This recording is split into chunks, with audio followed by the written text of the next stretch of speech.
Yo, today we have book number 4, and this is our insight series that we're doing on different books. And this book right here is called The 7 Habits of Highly Effective People.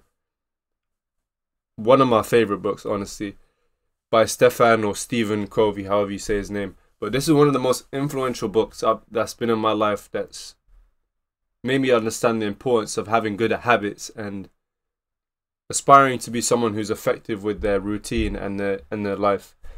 And before we even get into it, just to let you guys know, the content I have coming out, there's a lot more that is coming out. This is just so far. This is, let me get so you guys can see it. This is 11 that have turned into PDFs, but I have a lot more. I'll put on the most recent one, which I wrote yesterday, actually, matter of fact. That is number 27, The Power of Positive Thinking by Norman Vincent Peale, which will be a good one. And it will probably be over a month before we even get to book number 27. But there is a lot of stuff coming. It won't run out in the near future. So make sure you stay tuned, man. Make sure you're subscribed. You turn on post notifications so you know when these videos are coming out. And I'm trying to be diverse with the content I'm bringing out. And we will get to this one straight. We'll get to this one right now. All right. So the first paragraph, it seems to be explaining what the book will teach you, kind of thing. There are 6 pages, so I do kind of need to be a little bit. I don't really have a lot of time really because my brother came back from uni, but I don't have that much time today, so I'll try my best to shorten it as much as I can. The first paragraph is me kind of stating that this is a simple book that can teach you 7 habits to pick up for self-growth. I read this at 18 and it had a positive effect on me. It emphasizes proactive thinking, prioritization, effective communication, collaboration, and personal growth. This book empowers individuals to take control of their lives, align their actions with their values, and build meaningful relationships.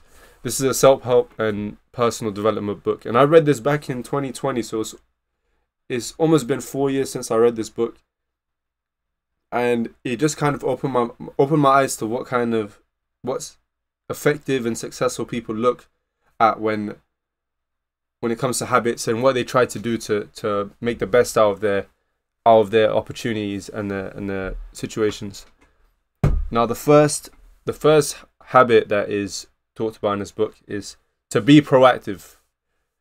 And this kind of means to take responsibility for your life and choices, which is a reoccurring theme when it comes to making a difference in your life. You have to be the one to take action and to make that decision that you're going to make those changes. You control your thoughts and actions. You have full control of that. And once you understand that, your life will be easier when you focus on what you can control, because that is a thing that you can change. And regardless of how much effort you put in something you cannot change, nothing will happen. And that almost all cases, those are the things that you can't control. So shift your focus to what you can control and things will be much smoother. Align your actions with your values, practice self-awareness, and use proactive language to empower oneself and others. By focusing on what you can control rather than dwelling on the uncontrollable, individuals can shape their lives and make positive changes. And this is something that I firmly believe in. I'm happy it stayed here by this great author, and it just shows how my mindset has been changed over the past few years. And things it mentions like, aligning your actions with your values, making sure that you have some integrity and you stand on what you believe on. And when you talk about things, when you act on things, have them in line with the things that you believe to be true and believe to be right. Don't undermine yourself, because when you keep breaking promises to yourself, you will lack trust in yourself, belief in yourself. So make sure to put yourself a high priority when it comes to aligning yourself with your values and beliefs. Practice self-awareness. Make sure that you are aware of your progress, of your surroundings, of how things are affecting you. Not too much awareness that you're thinking too much, but enough to be able to make slight adjustments when you need to. using proactive language. Make sure that you have some intention behind the things you say, because the things you say and do will have an effect on not just you, on those around you, your family, your friends, your loved ones, all of those people, random people, your strangers, your work colleagues, business partners, wherever it may be. The things that you do and say have an effect. Again, don't think too much about it. Just kind of be aware and be intentional that you'll say positive things. You'll just say that. Doesn't have to be positive, is right in many cases. So focus on saying positive things, and you'll build as you learn and you grow in life and you gain experience in many scenarios. You'll be able to judge what to say and when to say it. So start off positive, and things will build on that afterwards. And yeah, focusing on what you can control rather than dwelling on the uncontrollable. Because what's the point? When you try to logically break it down, you understand that there's no point in it, in trying to put a triangle in a circle. And I've made that example before. If you have a triangle here, and you try to put a circle in the shape of the triangle, it's never going to fit because it's not the right shape. And make positive changes. Yeah, definitely. Habit number 2: begin with the end in mind. And this is kind of like having the long-term vision and understanding what your end is going to look like when you start things. Create a clear vision of your desired destination before embarking on any endeavor. This kind of echoing the statement of knowing what do you want out of things. Like, what's your end goal in your career, or in your exercise life, or in boxing, or if you are doing boxing, or any sports, any form of education, any entrepreneurship venture, any form of entertainment you're into, or your religion, or your life. What is your end desired goal or goals? What's your dream, kind of thing. Understanding where your destination is, so you can work towards it, and not kind of be in the middle of the ocean on a boat and not know where to go. And identify your personal mission statement, defining your core values and long-term goals. By envisioning the desired outcomes, individuals can align their daily actions and decisions with their overarching purpose.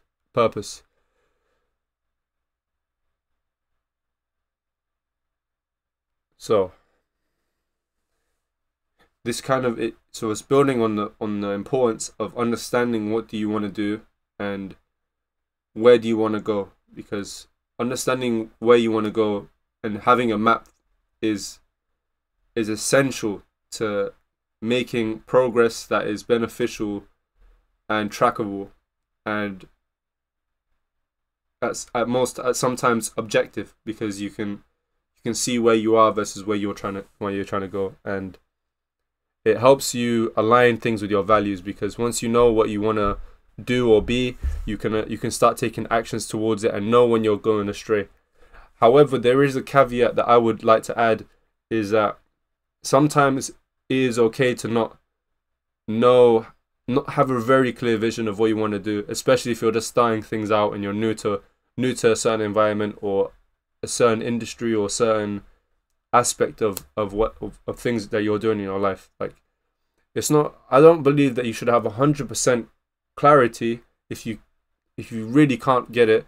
Sometimes it's like they say, go get your feet wet, meaning that you go out there and you experience things, and then once you experience things, you can build on what you already know, and you can start to build a clearer vision. And it's happened to me over the years. Like, as things have gone on, my vision starts to become clearer.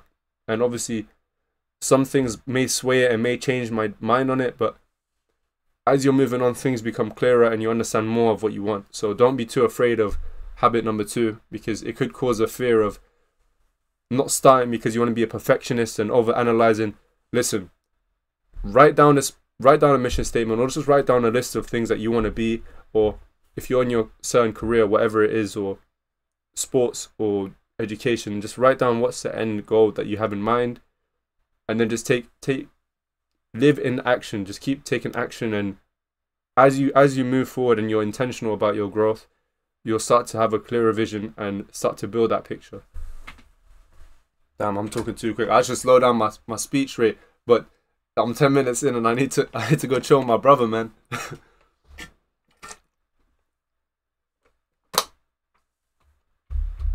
Habit number 3. Put first things first. Prioritization. Very, very key in everything that you do.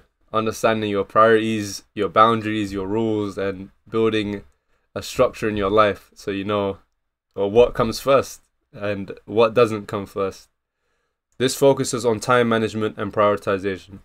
By organizing your time and priorities effectively, individuals can increase their productivity, reduce stress, and achieve a sense of balance. This helps especially with people that don't organize anything. You should definitely have some sort of structure that you have, so you know what comes first on your priority list and what comes last, and how to space things out in accordance to urgency or importance towards your benefit or your own preference. And it's very self-explanatory, but there's a lot of information out on there, or just on that one habit. There's so much written out there, and you guys can find that. And if you ever want me to talk about that, you can just let me know in the comments. Habit number 4, think win-win. This kind of means for both parties of a situation, try not to just think for your own benefit or just for theirs. Try work a situation where everyone can benefit from it. And this is kind of in line with me trying to contribute to the betterment of society, because that's win-win, because it's in line with my purpose and it's also beneficial to others. Seek mutually beneficial solutions and foster cooperation. Covey emphasizes the significance of empathetic, is that right? Empathetic listening and understanding the needs and concerns of others to create win-win solutions in both personal and professional relationships. Effective people strive for outcomes that benefit all parties involved, seeking collaboration and synergy. Adopt an abundance mindset and avoid a scarcity mindset. Yes, because when you just think about yourself all of the time, you start to become afraid of others and their potential, and very concerned about the threats people can have towards you. So that's the one side. And on the other side, thinking just about everyone else, it puts you in a very bad position where you don't seek your own personal growth, and you're always just saying yes to everything, and you're refusing your own rights upon yourself, that you're just refusing your own rights. And finding that balance between both, it's very good for your mental health, and is very beneficial to yourself and others. Now, habit 5. Seek first to understand, then be understood. This is a very important habit that people pick up subconsciously. I've done it before, where I've tried to just understand what the person is saying and then try to get my point out. But there's also times where you're on a conversation and it gets heated, so then what you end up doing is you don't really care about what they have to say. You're just trying to get out your point. And when they're speaking, you're just thinking about when your next point of entry in the conversation is, or you just force yourself in. So they'll say like, no, I think books are bad for the, and then you'll just cut them off. Like, no, I think it's this way. And it's not beneficial to communicate in that way, because if everyone was like that, no one's point will get heard and everyone would just think about themselves. Covey highlights the habit of active listening and empathetic listen. Is it empathetic, guys? Empathetic communication for better relationships. By mastering empathetic listening, individuals can enhance their relationships and build a foundation of trust. And the best way I can explain it for me to understand is that put that habit of seek first to understand, then be understood. Put yourself in the receiving end of that habit. Would you want to be understood first, or would you want them to make themselves understood? Pretty much all of you should say that you would want to be understood in that scenario. And if you don't, we need to have a conversation. And everyone in the chat, you guys need to talk to that person and tell them, why does he think like that? Habit number 6 is to synergize. Covey emphasizes the importance of open-mindedness, creativity, teamwork in achieving synergy and leveraging the collective strengths of a group. And kind of this whole synergy of being able to formulate and conduct well in a community and collaborate with others and just build everyone up. And that's what I want to do. Not 100%, that's what I want to do. And I have to have conviction in it, because this is what I believe, guys. This is what I truly want. And I'm not leaving any room for hesitation or doubt.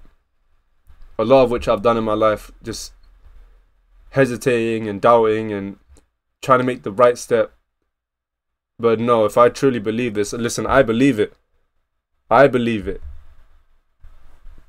I want it. So this is what I want to do. I want to build a community that wants to help each other grow and learn more about what others understandings and beliefs are, and kind of just fostering a place where everyone can it just sounds so cliche, don't it? Just everyone grows together and learns different perspectives. Habit number 7, sharpen the saw.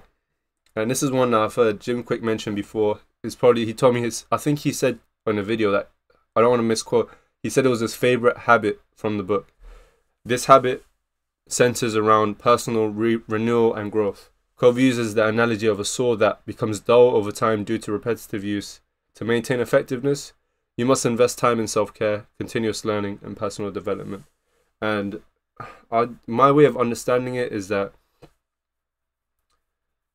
you should invest time into yourself, because when you take care of yourself, you're able to put out better results and contribute better to others and society. So make sure that you're investing time into yourself, as well as much time as you invest in others. Try to invest that into yourself, because you will see better results, and you'll feel a lot better, because you're filling up you're filling up your tank. You're filling up your tank. You know what I'm saying? You're filling up the tank. And take that however way you will. You're filling up your tank, and you'll become a lot more well versed. You'll become a lot smarter. You'll be in better shape. You'll be able more financially stable, for example. All of those things that contribute to self-care, continuous learning, and personal development. You'll have that, and you'll be able to help others.